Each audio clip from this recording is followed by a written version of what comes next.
تعال تعال تعال تعال تعال تعال تعال تعال ولا يهونون الاخوة. اليوم لقيت لكم شيء قوي، اليوم لقيت لكم شيء قوي، اليوم لقيت لكم شيء قوي، شيء قوي شيء قوي. لحظة شوي، اسمع اسمع يا نور الدين، اسمع يا شباب، اسمع يا شباب، اسمع. انتظار الإمام الراحل يتناول الشق الثاني وهو التمهيد لظهور صاحب العصر والزمان.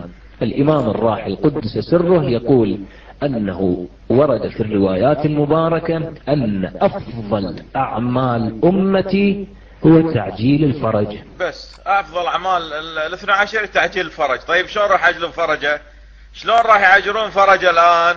أو انتظار الفرج. هذا الانتظار الإمام الراحل يتناوله بتناول جدا مهم. الإمام الراحل طبعا عزكم الله بتاع الرضيعة، الخميني يعني بتاع الرضيعة. يقول ذهب فريق إلى أن الانتظار أن الإنسان ينتظر في بيته متى سمع صيحة الإمام صاحب العصر والزمان قام وانتفض معه. قوم انتفض، قوم انتفض. العصر والزمان قام وانتفض معه. نعم.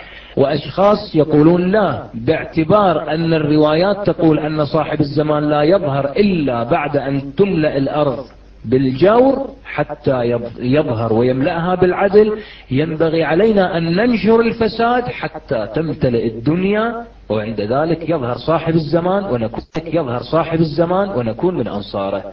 ناس متملأها بالعدل، ينبغي علينا أن ننشر الفساد حتى تمتلئ الدنيا، وعند ذلك يظهر صاحب الزمان ونكون من أنصاره. طبعا الإمام الراحل قدس سره ما قصر، من أول ما أجى أفتالهم بالتفخذ بالرضيعة.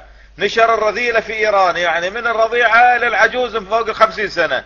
نعم نعم، بارك الله به الثورة اللا إسلامية، بارك الله بها. يظهر ويملأها بالعدل، ينبغي علينا أن ننشر الفساد حتى تمتلئ الدنيا، وعند ذلك يظهر صاحب الزمان ونكون من أنصاره.